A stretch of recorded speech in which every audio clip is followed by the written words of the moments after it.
dansons la carioca. C'est bien. Et nous non plus avant de regarder la carte.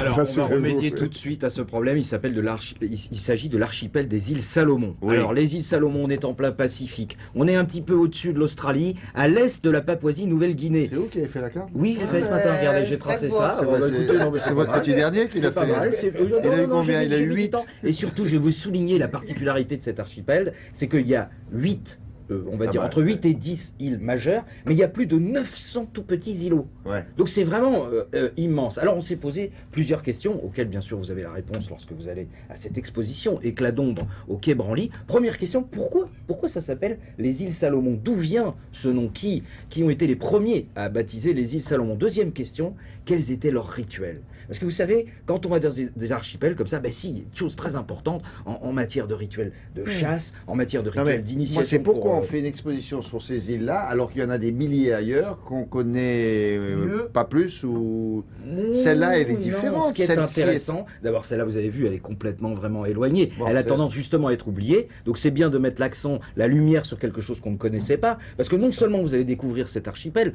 mais en plus vous allez découvrir toutes ces traditions. Et surtout, il y a quelque chose de particulièrement savoureux, c'est la monnaie. La monnaie Ah des oui îles Salomon. Oui, vous allez voir pourquoi. Allez.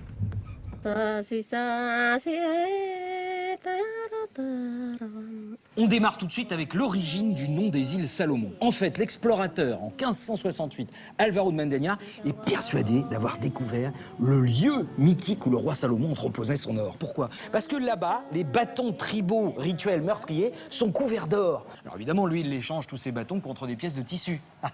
Et puis il rentre à la maison, il s'aperçoit que c'est de la pyrite de fer. Oui, le fer avec lequel on fait les boîtes de conserve. Donc bon, ça vaut rien. Cela dit, le nom est resté. Les îles Salomon. Qui dit archipel dit bien entendu pirogue. Et ça, c'est une maquette de pirogue Tomoko. À l'avant de la maquette, il y a des petits coquillages blancs qui symbolisaient les têtes des ennemis. Parce que c'était une pirogue pour aller à la chasse à la tête. Et surtout, dans la pirogue Tomoko, il y a toujours la figure de proue.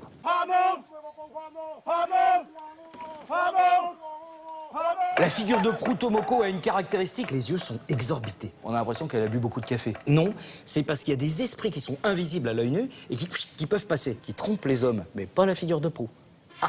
Donc il faut être très vigilant. Alors, cela dit, ils sont juste en bas du bateau, donc ils prennent des paquets de mer. Donc bon, ils peuvent peut-être tenter de cligner. Non, on ne cligne pas, on est figure de proue, on reste comme ça. Voilà. Ah merde. Ah non, on cligne pas de l'œil, attention.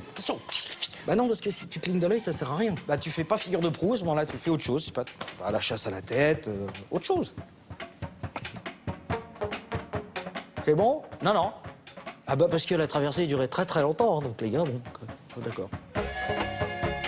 Et puis ici, vous avez les massues soubi. Alors attention, massue soubi, double effet. Bon, évidemment, c'est une massue, donc vous prenez un coup sur la calebasse, vous n'êtes pas bien. Et deux, elles ont une forme de triangle, ce qui symbolise le sexe féminin. Et attention, il n'y a pas plus tabou chez les Salomonais que le sexe féminin. Et vous voyez les petits éléments de déco, les 7 petits anneaux, ça c'est les victimes. Hein. Donc là, il y a eu 7 morts. Hein. Bon, c'est-à-dire un coup de celle-là, boum, direct en tête de gondole, enfin en tête de pirogue, avec les camarades là-bas, de la chasse à la tête. On peut... Non, d'accord. Et pour terminer, la monnaie des Salomonais. Alors, 2 types de monnaie. Le collier de coquillage, bon ça on l'a tous fait sur la plage, on connaît. Sauf que là, attention, vous avez vu, il y en a 10 000. Ah bah c'est la Banque de France du coquillage. Et puis les colliers à plumes. Alors c'était des plumes de passereaux. Qu'est-ce qu'ils faisaient? Ils mettaient de la glu sur des arbres, des petits passereaux qui naissent. Qu'est-ce qui se passe? Bah oui, ils pouvaient plus décoller. On les plumait et on faisait des rouleaux à plumes. Ça, attention, il y en a pour plusieurs briques là. Comme quoi, vous voyez, chez nous, on dit ah oui, l'argent, ça pousse pas sur les arbres. Eh ben dans les îles Salomon, si. Combien de temps? Bah, on va vous dire. Hein.